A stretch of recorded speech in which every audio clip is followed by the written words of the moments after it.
அம்மா, நான் வேலை தேடி வந்து 30 நாள் ஆகுது. ஒரு வேலையிலயும் என்ன எடுக்க மாட்டாங்க. எல்லாத்துலயும் ஏஐ வந்துட்டு நான் என்னம்மா பண்றது? 60 வருஷமா இந்த டீ கடை வச்சிருக்கேன். இப்ப எனக்கு பதிலா அந்த ரோபோ தான் டீ போடுது.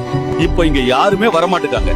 சாட் ஜிபிடி பார்த்துட்டு வீட்ல இருந்து எல்லாரும் படிக்கிறாங்க. சின்ன வயசுல இருந்து நான் படிச்சதெல்லாம் வேஸ்டா போச்சு. இப்ப எனக்கு என்ன பண்றதுன்னு தெரியல. நம்ம ஊர்ல இப்போ பஸ்ல கூட ஏஐ தான் டிரைவர்.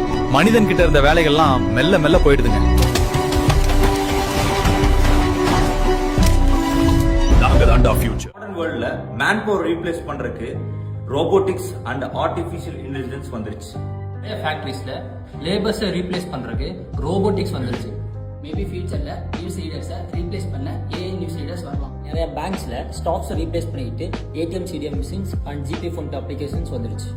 டிரைவர்ஸை ரீப்ளேஸ் பண்றதுக்கு ஆட்டோமேட்டிக் டிரைவிங் கார்ஸ் வந்துருச்சு. எடிட்டர்ஸை ரீப்ளேஸ் பண்றதுக்கு கூட ஏஐ ஃபீச்சர்ஸ் வந்துருச்சு. மேபி ஃபியூச்சர்ல டீச்சர்ஸை ரீப்ளேஸ் பண்ணிட்டு ஏஐ டீச்சர் வர கூட நம்மளுக்கு நிறைய சான்சஸ் இருக்கு. இந்த மாதிரி எந்த ஃபீல்ட் எடுத்துக்கிட்டீங்கனாலும் அதுல ஒரு மேன் பவர் ரீப்ளேஸ் பண்றதுக்கு ரோபோட்டிக்ஸ் இருக்கு, ஆர்டிஃபிஷியல் இன்டெலிஜென்ஸ் இருக்கு. பட் நெட்வொர்க் மார்க்கெட்டிங்ல எந்த நெட்வொர்க்கர்ஸையுமே ஒரு ஆர்டிஃபிஷியல் இன்டெலிஜென்ஸ் மூலியமாவோ இல்ல ரோபோட்டிக்ஸ் மூலியமாவோ ரீப்ளேஸ் பண்ண முடியாது. ரோபோட்டிக்ஸ்னால ஏஐனால ரீப்ளேஸ் ஆன நிறைய மக்களுக்கு ஃபியூச்சர்ல ஒரே ஒரு ஆப்ஷன் பாத்தீங்கன்னா நெட்வொர்க் மார்க்கெட்டிங் மட்டும்தான்.